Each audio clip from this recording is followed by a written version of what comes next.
Olá pessoal, nesse vídeo a gente vai falar de ditadura militar, ONU, opressão, censura, escravidão, mas não tem nada a ver com a ditadura aqui do Brasil, gostam de chamar de ditadura, essa que na verdade nos salvou dessa ditadura que nós vamos falar agora. Vamos começar? Em nome do Pai, do Filho e do Espírito Santo, amém. São Miguel Arcanjo, defendei-nos no combate, sede nosso refúgio contra as maldades e ciladas do demônio. Ordene-lhe Deus instantemente o pedimos, e vós, príncipe da milícia celeste, pela virtude divina, precipitai inferno Satanás e a todos os espíritos malignos que andam pelo mundo para perder as almas. Amém. Ó Maria concebida sem pecado, rogai por nós que recorremos a vós. Então, esse vídeo vai falar sobre a experiência de uma pessoa no regime comunista.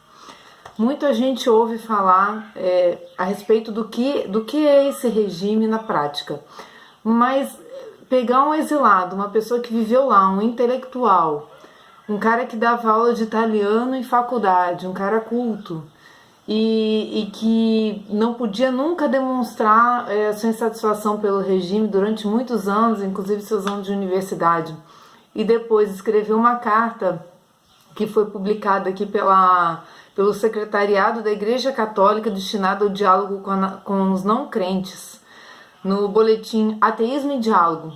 É uma carta que Dom Estevão Bittencourt provavelmente traduz italiano, na revista Pergunte e Responderemos, número 241, e ele denominou assim, Interrogações e Aspirações do Homem Russo. E eu tentei fazer um resumo da carta, porque ela é grande, mas eu não consegui. Por que eu não consegui? Porque eu achei muito valioso tudo que ele falou. Em cada trecho da carta ele fala uma coisa importante, às vezes até atual, né, do raciocínio do comunismo e como ele tem se infiltrado ainda hoje nos nossos tempos, nos governos e nas igrejas, né, como nós temos falado.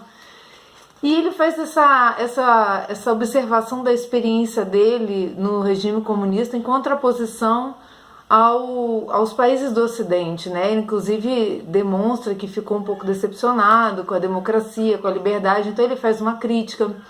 Ele não é religioso, porque justamente está publicado aqui nesse diálogo com os não crentes, então é curioso ele dizer que o cristianismo é o único caminho para a humanidade. Olha só, ele estava aí num processo de conversão. Eu mesmo não achei mais nada a respeito dele. O nome dele é Yuri Malchev, né? E na verdade é muito curioso tudo que ele fala. É uma experiência que ele sofreu chocante, profunda.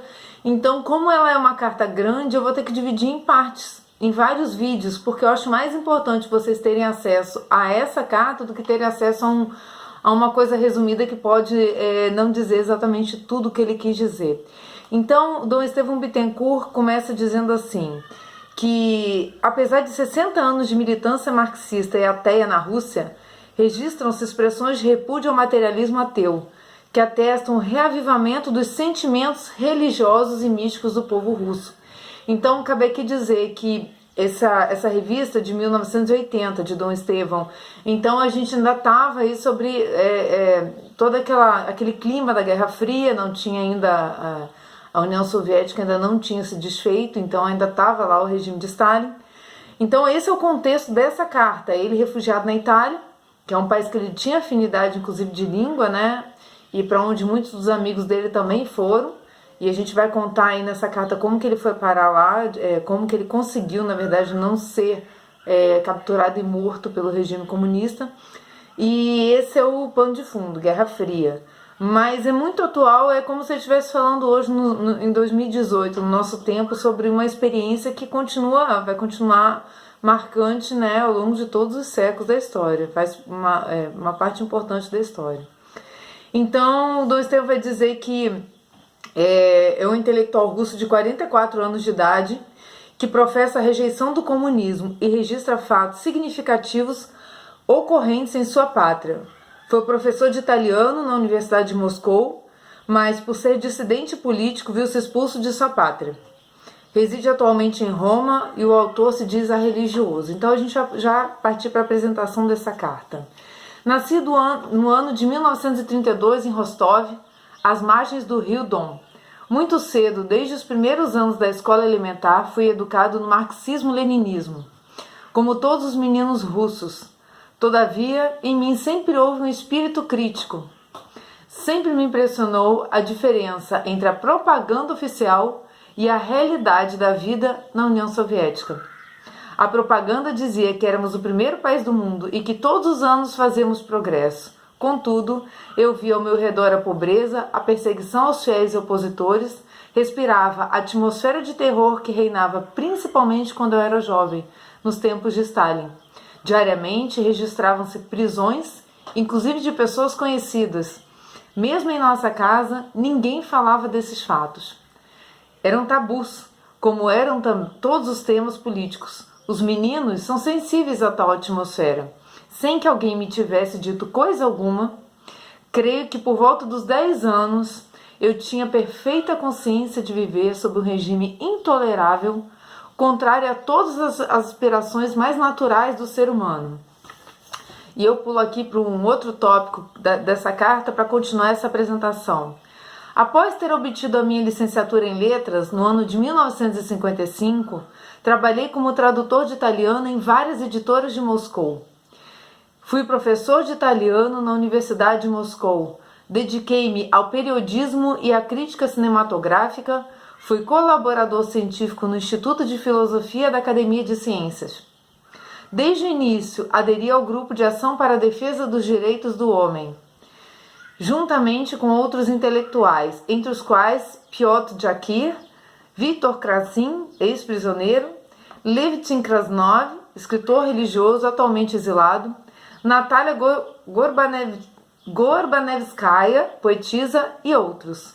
Tomei parte do movimento democrático, ao qual aderiram tantos outros intelectuais russos, e depois num trecho da carta ele vai citar que entre os intelectuais russos seria uma vergonha apoiar o regime marxista, né? Tendo em conta a realidade da aplicação do marxismo por Lenin. Enviamos cartas à ONU e à Cruz Vermelha. Levantamos protestos públicos, fundamos a revista clandestina Crônica de Acontecimentos Atuais, que publica os processos e as condenações por motivos políticos ou religiosos que ocorrem ainda na União Soviética. Todos esses nossos esforços acarretavam considerável risco pessoal. De fato, todos que foram descobertos terminaram na prisão, em campos de trabalho, no hospital psiquiátrico, que foi o caso dele, e depois, caso sua fama tivesse atravessado as fronteiras, foram expulsos. Os objetivos dessa nossa luta eram dois. De um lado, fazer que o povo russo tomasse consciência dos crimes que o governo cometia em nome do povo. Do outro lado, suscitar protestos em todo o mundo democrático por parte da imprensa, dos governos, dos sindicatos, dos partidos, dos movimentos culturais e religiosos. Então a aspiração desse grupo de se expor dessa forma, inclusive a própria vida, né, era chamar a atenção internacionalmente pro absurdo, né, pro genocídio que estava acontecendo na Rússia. É como se hoje o intelectual venezuelano estivesse fazendo isso e de repente não visse eco. Então aí ele vai continuar dizendo: contudo, nos dávamos conta de que se tínhamos alcançado mais ou menos o primeiro objetivo, o segundo havia fracassado quase totalmente. Acreditávamos que bastava denunciar as injustiças sistemáticas do governo soviético para comover a opinião pública ocidental e os governos, mas ao contrário, assistimos aos acordos diplomáticos e os governos e ao silêncio quase geral da imprensa e dos movimentos da opinião pública. Nós nos sentimos sós, abandonados e traídos pelo mundo livre. Então, essa primeira parte, a gente já vai começar dizendo aqui essa pessoa veio, né? Aqui que o Yuri estava fazendo uma crítica não só à Rússia, ele estava fazendo uma crítica também ao mundo ocidental, dizendo: olha aqui para nós, olha o que nós estamos passando, façam alguma coisa. Então, assim, a frustração de uma pessoa que coloca a vida em risco num movimento que envolve não só uma ideologia dentro de um país, mas relações diplomáticas. Hoje a gente vê a Venezuela, por exemplo. Por que o Brasil não fez nada até hoje? Relação diplomática, né?